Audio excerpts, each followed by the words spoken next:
Good morning, students. Welcome back to online classes. Today's our topic is science and symbols in the chapter 2 math. आज हम लोग अध्ययन करेंगे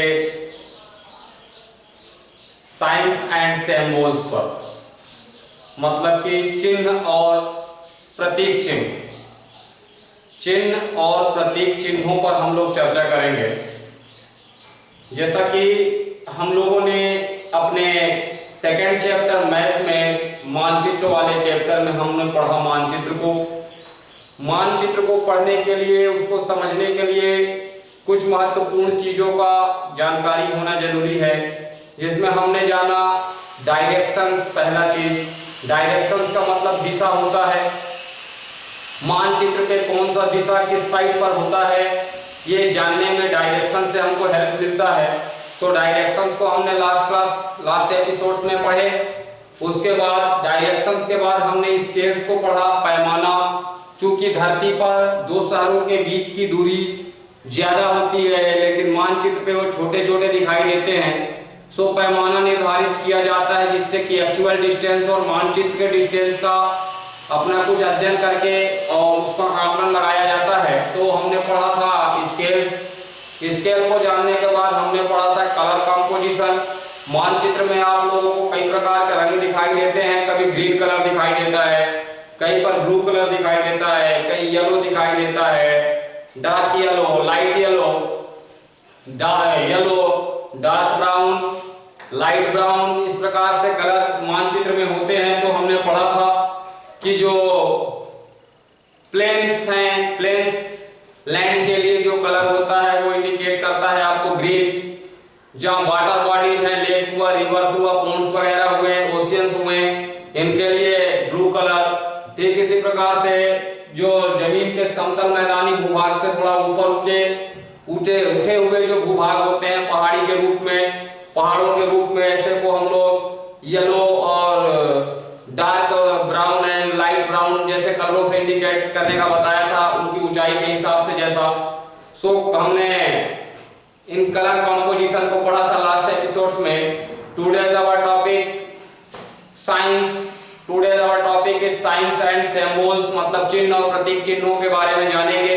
जिस प्रकार direction, scale and water composition, colour composition जैसे important है, वैसे ये भी यहाँ पर इंपॉर्टेंट है साइंस और सिंबल्स को जानना, क्योंकि मानचित्र में कई प्रकार के चिन्ह और प्रतीक चिन्ह भी शामिल होते हैं। जिन चिन्हों और प्रतीक चिन्हों को समझने के लिए वो क्या एक्सप्लेन कर रहे हैं, वो क्या कह रहे हैं, इन चीजों को जानना बहुत जरूरी है। कौन सा साइंस, कौन सा सिंबल किससे रिलेटेड है, वो किस चीज को इंडिकेट कर रहा है, इसके स्टडी के बाद ही पता चलेगा। तो द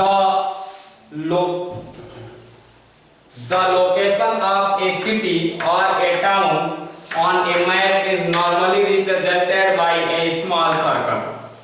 आप मानचित्र पर किसी भी शहर या किसी भी कस्बे की जो स्थिति है मानचित्र पर, उसको साधारण रूप में एक छोटे से वृत्त से प्रदर्शित किया जाता है। एक छोटे वृत्त से, मतलब सर्कल से, स्मॉल सर्कल से मानचित्र पर साधारण रूप में किसी शहर या किसी कस्बे को लोकेट किया जाता है। मतलब स्मॉल सर्कल है तो मतलब ये हुआ उसका कि यहाँ पर कोई शहर या कोई कस्बा स्थित है, ऐसा इंडिकेट करता है सर्कल। तो सर्कल है यहाँ पे एक साइन के रूप में हुआ, जो मानचित्र पर इंडिकेट कर रहा है कि इस स्थान पर कोई शहर या कोई कस्बा है।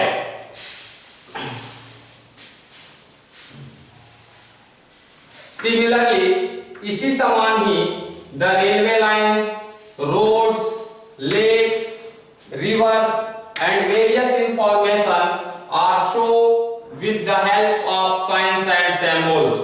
जिस प्रकार आपने देखा कि मानचित्र पर सर्कल जो है, सर्कल किसी शहर या किसी कस्बे को संकेत करता है कि यहाँ पे कोई सिटी या कोई टाउन होगा। इसी प्रकार बहुत सारे और भी चीज हैं जिनको ऐसे इंडिकेट के रूप में कोई ना कोई साइन या कोई ना कोई सिंबल होते हैं, और जिन चीजों के लिए ऐसे सिंबल या साइंस बनाए गए हैं मानचित्र पर उनमें रेलवे लाइंस जैसे हैं, तो रेलवे के लाइंस के लिए अपना एक सिंबल या साइन है। रोड्स मतलब सड़क, सड़कों के लिए भी अपना साइन और सिंबल्स है।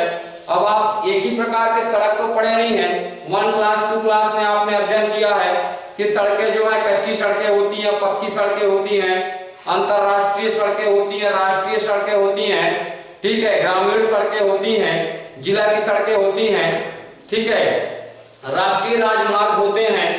तो अलग अलग प्रकार के सड़क को क्लासिफाइड किया है और आप जानते हैं कि राष्ट्रीय राजमार्ग क्या है, ठीक है, और राष्ट्रीय राजमार्ग क्या है, तो ये सभी चीजों को आपने ऑलरेडी पहले पढ़ा है। तो अंतरराष्ट्रीय सड़कों के लिए, राष्ट्रीय सड़कों के लिए, ग्रामीण सड़कों के लिए अलग अलग प्रकार के अपने सिंबल साइंस हैं। लेक्स, रिवर्स मतलब झील और नदियों के लिए भी अपना कोई ना कोई प्रतीक चिन्ह है। इसी प्रकार विभिन्न प्रकार की जो सूचनाएं हैं वो आपको चिन्ह और प्रतीक चिन्हों के माध्यम से प्राप्त होती है। सो अगर मानचित्र में प्रतीकों और चिन्हों को देख करके आपको उसका मतलब कि अनुमान लगाना है कि किस चीज का चिन्ह या प्रतीक चिन्ह है, तो आपको इससे रिलेटेड कीबोर्ड का अध्ययन करना पड़ेगा, देखना पड़ेगा। They can be indicated by one or different colors, ठीक है, और इनको जो है संकेत किया जाता है विभिन्न प्रकार के रंगों की सहायता से, ठीक है। The key on the map gives the meaning of this sign, और जो मानचित्र का जो की है वहां पे इनसे संबंधित जो अर्थ है प्रत्येक साइन मतलब प्रत्येक चिन्ह और प्रत्येक चिन्ह और प्रतीक चिन्हों से संबंधित जो जानकारियां हैं वो मैप के की से आप लोग देख सकते हैं। It is easy to learn the science and symbols by little practice. थोड़ा सा अभ्यास करने से आप लोग बड़े आसानी से इन चिन्हों और प्रतीक चिन्हों के बारे में समझ पाएंगे। और आपके बुक में उसका पिक्चर भी दिया हुआ है जिसमें बॉर्डर रेखा के लिए क्या है, सड़कों के लिए क्या है, जल स्रोत के लिए क्या है, वाटर बॉडीज के लिए। सो अलग अलग प्रकार से सभी का अपना चिन्ह और प्रतीक चिन्ह दिया हुआ है। आप लोग अपने बुक पर थोड़ा सा ध्यान दें और इन प्रतीक चिन्हों के बारे से जानें, तभी आप लोग मानचित्र पर इनके मतलब को समझ पाइएगा। A map is a treasure of knowledge and information. A map is a treasure of knowledge and information.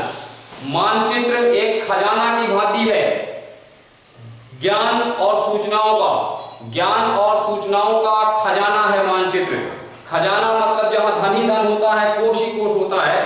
तो यहाँ पे किसी विद्वान ने कहा है कि जो मानचित्र होता है वह जो है ज्ञान और सूचनाओं का भंडार है, मतलब ये खजाना है या कोश है।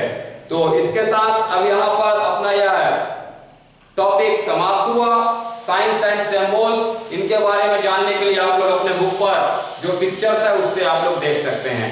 नेक्स्ट एपिसोड के साथ फिर मिलेंगे, बाय।